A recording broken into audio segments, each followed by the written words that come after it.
La Zona Cero. El tema que os sugerimos para esta noche, el asunto que os vamos a proponer, yo creo que va a llamar poderosamente vuestra atención. Vamos a hablar de genética, pero que nadie se asuste. No, la genética tiene muchos misterios, en sí es un misterio, pero si asociamos la genética, las investigaciones genéticas a la historia, seguro que esto empieza a tener buena pinta. ¿Qué tal, Carlos Canales? Buenas noches. Hola, aquí descifrando el ADN de Jefferson, fíjate. Tú eres descendiente de Jefferson. Pues creo que no. Jesús Callejo, buenas noches. Muy buenas noches. Tú eres descendiente de Napoleón, claro. Hombre, la duda ofende porque aquí Carlos de color negro, precisamente porque es un descendiente directo de Jefferson con una esclava. Y tú con la mano en el pecho. Y yo con la mano en el pecho. Pero tú no veas ¿acaso me roban la los cartera? derechos que me das, ser descendiente de Jefferson y negro. Sí, pero no te dejan entrar en la Casa Blanca. Bueno, el fallo.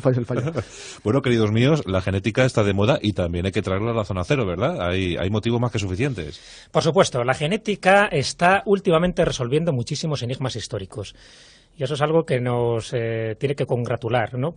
Porque, bueno, pues por fin la ciencia, estamos aplicando de una forma muy concreta, muy directa, a resolver muchos enigmas que habían quedado velados pues por los siglos, ¿no? Y no había forma tampoco de vislumbrar una solución posible a muchas de las cosas que aquí vamos a comentar. Y mira tú por dónde la ingeniería genética, es decir, el estudio, el análisis del ADN, está posibilitando con un 100% de acierto el que muchos de esos enigmas históricos se empiecen a desvelar, se empiecen a resolver. Hay muchísimos personajes que buscamos su procedencia, buscamos su origen, realmente si hay que asociarles a tal o cual circunstancia de la historia, y esta noche pues vamos a proponer algún caso.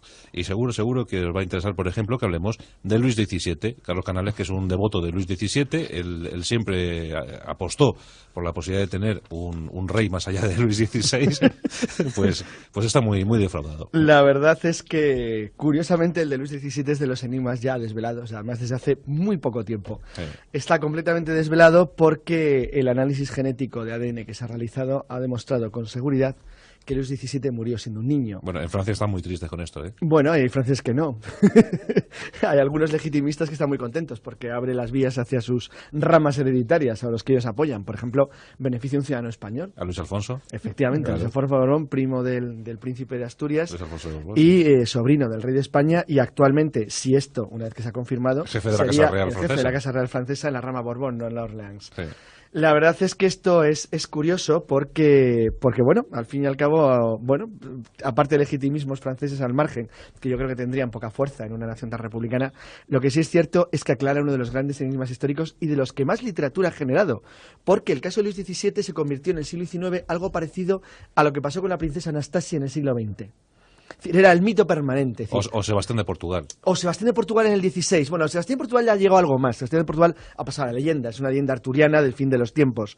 Pero bueno, Luis XVII, el hecho de que hubiera podido dejar descendencia y que esa descendencia hubiera sido de alguna manera protegida o cuidada, hubiera generado, bueno, pues al fin y al cabo, la sospecha mítica de que alguien estaba guardando un descendiente de los Capetos para el fin de los tiempos. Claro, pero fíjate, por ejemplo, en el se caso vinculaba al Priorato de Sion, a un montón de historias muy bonitas. En el caso de Sebastián de Portugal, pues se acuña el término sebastianismo, ¿no? Claro, el sebastianismo es todo un mito arturiano, como he dicho al principio, eso de la llegada del rey, al rey que volverá, sí. El rey que nunca murió y que volverá en el fin de los tiempos cuando Portugal lo necesite. Bueno, sí. En el caso de Luis XVII no era tanto él como sus descendientes, la línea supuesta que habría continuado Luis XVII.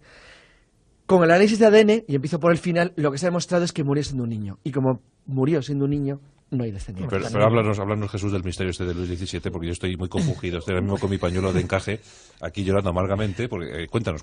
Os cuento, un poco por encima. Estamos hablando del príncipe Luis Carlos de Francia, que era el hijo de los guillotinados Luis XVI y María Antonieta. Eso acabó muy mal. Acabó muy mal. Acabaron perdiendo la cabeza en 1793 y al niño le recluyen en la Torre del Temple en París. Y ahí empieza a surgir la leyenda. Hombre, en la Torre del Temple. Claro, fíjate. Claro. Qué nombre más emblemático. Como Jacques de Molay ya había sido vengado. Claro, efectivamente, ya hablábamos de las maldiciones templarias, sí. Y una de ellas era esta. ¿Qué ocurre cuando este niño ingresa en la prisión de la Torre del Temple? Ahí se empiezan a barajar muchísimas especulaciones, porque claro, físicamente ya nadie ve a este niño. Unos dicen que realmente logra escapar de esta prisión y lo sustituye por un doble, por otro niño que más o menos se parece a él y que realmente sería el que moriría en prisión y por lo tanto el auténtico Luis XVII, al escaparse, se casa, tiene descendencia y habría un linaje oculto, una descendencia real al trono de Francia. A lo merovingio, vamos. Claro, ese es. Entonces, ahí todas las especulaciones son posibles, incluso que era, pues eso, al ser descendiente de los merovingios, pues también sería descendiente de ese linaje real, de esa sangre real, de ese grial, que sería ni más ni menos que la descendencia que tuvo Jesús con María Magdalena, ni más ni menos. Y todos están contentos. Y todos están contentos, o sea que fíjate hasta dónde llega. Pero llega el ADN y les ha dado el golpe de gracia. Ahí sí que han perdido la cabeza todos aquellos que defendían esta teoría conspiranoica, porque en el fondo estamos hablando de una teoría conspiranoica. O sea que murió infante. ¿Qué ocurre? Que se ha demostrado que el príncipe Luis Carlos de Francia murió cuando tenía 10 años, y por lo tanto no pudo dejar descendencia, en la Torre del Temple de París de tuberculosis, el 8 de junio de 1795, más o menos 2 años después de que hubieran muerto sus padres guillotinados. Así que la prueba del ADN, una vez más, ha sido en este caso decisiva. Es una prueba que realizaron conjuntamente el profesor Jean-Jacques Casimir de la Universidad belga de Lovaina y el profesor Bernard Brickmann de la Universidad alemana de Münster. ¿Y qué pruebas utilizaron para determinar que realmente estamos hablando que Luis Carlos de Francia era, por lo tanto, el hijo de María Antonieta? Me refiero a los restos, ¿no?, que se han encontrado. ¿Qué restos? Bueno, pues era muy difícil averiguarlo porque, fíjate, desde el siglo XVIII hasta ahora. Pero mira tú por dónde se conservó el corazón disecado del delfín de Luis Carlos de Francia. Y ese corazón, que sí se sabía un poco la genealogía, ¿no?, y a dónde había ido a parar, que era ni más ni menos que a la cripta real de la Catedral de Saint-Denis de París, pues analizan genéticamente este corazón junto con 3 muestras del cabello de María Antonieta. Y llegan a la conclusión estos 2 profesores de genética, al 100%, una investigación que se realizó en el año 2000, que era hijo de María Antonieta, aquel que murió en la Torre del Temple de París. Por lo tanto, ya quedaba dilucidado uno de esos enigmas y, por lo tanto, uno de los mayores misterios de la Revolución Francesa. ¿En qué se basan? Esto es un dato que en este caso ha sido aplicado, aunque en otros casos la genética o el ADN va por otros derroteros. Pero aquí hay una cosa muy concreta, porque existe un tipo de ADN, que es lo que se llama el ADN mitocondrial, que se encuentra fuera del núcleo de la célula, que es el que se transmite inalterado de la madre al hijo. Por eso digo que la certidumbre es del 100%. Del 100%. Nos hemos quedado sin un Pero enigma. fíjate lo complicado que fue la investigación, que es absolutamente apasionante, porque es curioso que cuando empezaron a hacer la investigación, como tenían que cruzar, no bastaba con saber que el origen del corazón conservado era el de Luis XVII, sino que tenían que encontrar una prueba fiable del cabello o algún órgano de su madre que pudiera o permitiera compararlo con el del hijo y ver que eran el mismo primero, y luego si eran el mismo, que ese era Luis XVII y que no había tenido niños, que es algo fascinante. Entonces, es increíble a dónde llega la mitomanía de la gente, porque cuando iniciaron la investigación se encontraron, por ejemplo, con una persona que les ofreció un trapo manchado con la sangre de María Antonieta que un antepasado suyo había recogido el 16 de octubre de 1793. Así que es absolutamente asombroso, que se quedó con un trozo de pañuelo en su sangre. Finalmente, como eso ofrecía dudas, consiguieron encontrar en una colección privada austriaca y 2 cabellos, bueno, en Holanda, y 2 cabellos en Austria, que sin duda alguna correspondían a María Antonieta. Fíjate, es decir, uno de ellos había transmitido por familia a familia de un noble de la corte austriaca que había cogido 2 cabellos de la reina cuando se fue a casar a Francia con Luis XVI, de la que fue reina de Francia. Algo absolutamente fascinante. Y comparado el ADN mitocondrial de ambos con el del corazón, llegaron a la conclusión de que Luis XVII era hijo de la persona que tenía esos cabellos y que había muerto con 10 años. Desvelado el misterio de Luis XVII, no penséis que aquí se acaban los personajes. No, hay muchísimos más. Por ejemplo, hablando de mitomanías, Carlos, tú que eres bonapartista estarás encantado con lo de Napoleón, ¿no? Pues no, porque esto va mal, esto tiene mala pinta. Pero Napoleón está fragmentado en todas las partes del mundo. Claro, el problema está en que, las autoridades francesas acaban de negar o de prohibir el acceso al análisis del ADN de Napoleón. ¿Y por qué?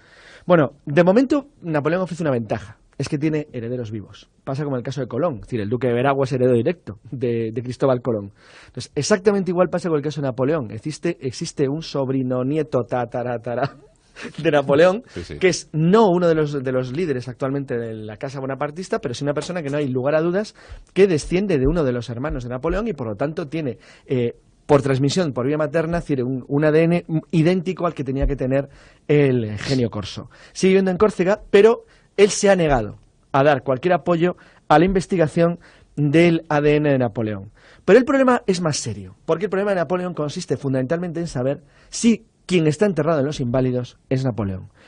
¿Y por qué esta sospecha? Bueno, pues porque hay fundadas razones para pensar que el gobierno británico, cuando entregó los restos de Napoleón en 1840, no entregó los auténticos y se quedó con los verdaderos. Para intentar parar el culto. No, algo el mucho cambiazo más tenía algo sofisticado. que ver con una investigación que sí se ha hecho del ADN de uno de los cabellos de Napoleón. Pero claro, aquí estamos hablando como de dos pruebas, de dos enigmas. Esto oculta uno un crimen, esto es que ha quedado genial. dilucidado y el otro está todavía por resolver. Uno de ellos es cómo murió ¿Qué pasa? Napoleón realmente en la isla de Santa Elena. Que no fue el papel pintado. Exactamente, Hombre, era no fue. feo, decían, pero parece que le afectó, pero no tanto. Sabes que O sea, que fue el gobernador. la versión, bueno, le odiaban a muerte, vaya dos. La versión oficial, cuando tú lees cualquier diccionario, en fin, lo que dicen los historiadores oficiales, es que Napoleón falleció de un cáncer de estómago. Y eso es la muerte oficial. Pero siempre desde el primer momento empezaron a surgir como ciertas contradicciones. Y la primera contradicción era con los testimonios de su mayordomo, ¿no? De la persona que más cerca estuvo de él en los últimos días, en los últimos meses, y que además dejó escrito un diario, unas memorias. Entonces, claro, los síntomas que iba reflejando este mayordomo del ex emperador, que ya era por entonces ex emperador, pues coincidían perfectamente, no con un cáncer de estómago, sino con un envenenamiento. Pero claro, faltaba un poco la prueba definitiva. La prueba definitiva llega cuando analizan genéticamente un mechón de cabellos del emperador, de Napoleón. Y ahí es cuando encuentran que Napoleón, como se sospechaba, y además el gobernador estaba implicado, murió envenenado con arsénico. Entonces, esa prueba ya del ADN nos está determinando algo importantísimo, que es la muerte de Napoleón. Pero aquí entra ya el segundo enigma. Muy bien, muere, pero ¿qué ocurre con los restos que los británicos envían a Francia y que estaría enterrado en los Inválidos de París? ¿Son los suyos o no son los suyos? Claro, hay historiadores heterodoxos, como no, que empiezan a cuestionar que el que está enterrado realmente en los Inválidos no es Napoleón, sino que era un espía de Napoleón. Claro, es que Bruno Roy-Henry, que es el historiador francés que ha pedido el análisis de los restos, que el gobierno francés, a través del ministro de Defensa, ha negado. Pues lo que sospecha es eso, que en el caso de Napoleón lo que se está ocultando es un crimen, es una historia fascinante. Por si hay la posibilidad de investigar un crimen ocurrido hace casi 200 años a través del análisis de unos restos que en 1840 ya el gobierno británico tuvo la precaución de ocultar. ¿Es verdad? No es verdad. Desde luego Francia no quiere entrar en el debate. Como los descendientes de Napoleón, de manera unánime, todos se han negado a ceder ADN para poder comprobarlo, da igual, porque aunque lo cedieran no hay con qué contrastar. Claro, esa sería la negativa. Estaría muy relacionada con lo que acabamos de decir. Cuando el historiador Bruno Roy-Henry, que es el que más está dando la vara, ¿no?, para que se desentierren esos restos y se haga la prueba genética, dice que esos motivos, los motivos del cambiazo, pudieron ser los de impedir, pues eso, una eventual autopsia al cadáver que les llegaba y que pusiera de relieve que Napoleón fue envenenado con arsénico. Una pregunta sin importancia. ¿Alguien pudo ver el cadáver? Sí, vamos a ver, el cadáver de Napoleón se comprobó una vez de su muerte porque Napoleón tenía un tratamiento incómodo, pero bueno, al fin y al cabo no dejaba de ser una personalidad en su tiempo. Digo a su llegada a París. No hay pruebas, bueno, es que no llega a París. Es decir, él va a Inglaterra. Inglaterra devuelve los restos en 1840, es decir, 19 años después de su muerte. Sí, eso me Con lo cual, aunque lo hubieran visto daba igual, porque no había nada que ver. Entonces, claro... ¿No fue embalsamado? No. Claro, hay un principio de buena fe por parte del gobierno británico cuando lo hace a Francia, entonces ya aliada del Reino Unido. Los franceses aceptan el hecho simbólico de que les devuelvan el cadáver, pero es que no existía la genética, a nadie le importaba un bledo. No, y lo que llegan son restos irreconocibles. Claro, o sí. sea... Pero es que aparte de todo, ¿a quién le importaría lo que hubiera podido haber allí? Era ese gesto simbólico, de que no había nada que comprobar en 1840. Lo que nadie pensó es que en el año 2002 alguien pudiera saber exactamente toda la afiliación genética de la persona que allí estaba enterrada. Que en el traslado de los restos de Napoleón desde Santa Elena a París debemos confiar en la supuesta buena fe del Reino Unido. Claro, por eso. Pero bueno, ya se empieza a cuestionar. Pero claro, fíjate lo fácil que es determinar si realmente son los restos de Napoleón o no son, igual que iba a pasar ahora con los de Colón, ¿no? Y saber por fin dónde está enterrado, si en Sevilla o en Santo Domingo. Pues lo mismo ocurre aquí. La negativa es lo que hace sospechar a estos investigadores que algo quieren ocultar. Entonces, bueno, si realmente el que está enterrado ahí es ese espía a su servicio, un tal Cipriano, que murió en 1817, pues puede quedar resuelto perfectamente. ¿Por qué? Porque tenemos pruebas genéticas, como es este mechón de cabellos de Napoleón, y por lo tanto la duda quedaría resuelta también al 100%. Pues con este asunto de Napoleón, yo no sé si nos interesa, Carlos, desvelar los misterios de Cristóbal Colón. Son muy conocidos. De Cristóbal Colón es una historia muy larga porque... Sobre todo por saber si está en Santo claro, Domingo, el problema de Cristóbal Colón es muy sencillo. Colón muere en Valladolid. Lo que pasa es que en 1506 es inhumado en un monasterio de la ciudad y 3 años después se traslada a Sevilla. En 1537 a la Catedral de Santo Domingo, porque bueno, para que esté en las tierras que ha descubierto en América, que era la isla española, y se le entierra junto a los restos de su hijo Diego. Ya tenemos 2 colones enterrados en la misma tumba. Es que esto es una cosa... No, de su hijo Hernando. Perdón. Porque Diego es el hermano. Diego es el hermano. En 1795, después, durante la paz de Basilea, España cede la isla de Santo Domingo, la parte española, la parte oriental, a Francia. Pero todos los restos de Colón alguien coge y para protegerlos de los franceses los llevan a La Habana. Primera mezcla, primer viaje. El problema es que la cosa no acaba ahí, porque en 1877 un grupo de trabajadores desentierran en la Catedral de Santo Domingo una placa de plomo que tiene 13 huesos grandes y 28 pequeños, con una inscripción que dice Ilustrísimo y distinguido varón don Cristóbal Colón. Entonces, bueno, esto de una manera muy rápida y resumida lo que viene a decir es que la duda fundamental es: ¿se llevaron los restos de verdad de Colón a La Habana o, por el contrario, los dejaron en la Dominicana y se equivocaron? B, ¿hicieron trampas y llevaron unos restos a La Habana y dejaron parte en la Dominicana? C, ¿se mezclaron con los de Diego y con los de Hernando? Porque hay por ahí mucho Colón enterrado. Sí. Es decir, el problema es que ahora mismo nadie sabe qué atenerse. Pero como la gran ventaja en el caso de Colón es la misma que ocurrió en la María Antonieta, pero con la añadido de que además existen descendientes vivos fácilmente localizables, si se comparan los restos de todos los hermanos se podría llegar a una conclusión. Pero es que incluso cabría la posibilidad que ni siquiera va a hacer falta de compararlo con descendientes vivos, para esa manera saber si de verdad está enterrado en España o está enterrado en la República Dominicana. O algo muy divertido, puede estar en los dos. Esto no hay hueso que lo resista, ¿eh? No, además aquí estamos hablando también de 2 enigmas, un poco como nos pasa con Napoleón, porque es verdad que ahora se está determinando y se sabrá posiblemente a finales de año, según las pruebas que está realizando José Antonio Lorente, el director del Laboratorio de Medicina Legal de la Universidad de Granada, que bueno, es una de las personas más reconocidas y más prestigiosas en este campo. Estamos hablando de 2 enigmas. Primero, determinar si los auténticos restos del descubridor de América se encuentran en España o se encuentran en la República Dominicana.